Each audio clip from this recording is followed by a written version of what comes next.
最初に言っておく。胸の顔は飾りだ。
桜井優斗だ。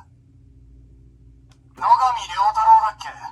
お前は理由なんか知らなくていいんだよ。とにかく過去の桜井優斗と関わるな。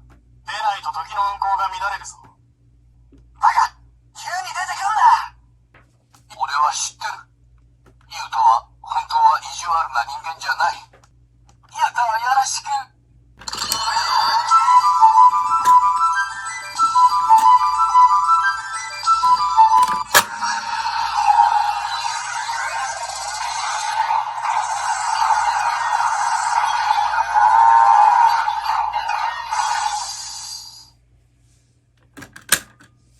避けるのもめんどくさくなってきたな。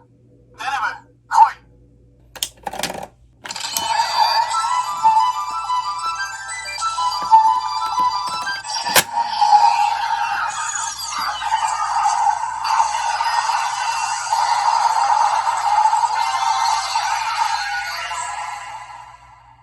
最初に言っておく。特に言うことはない。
最初に言っておく。俺はかなり強い。仲間冗談だ。俺は俺だ。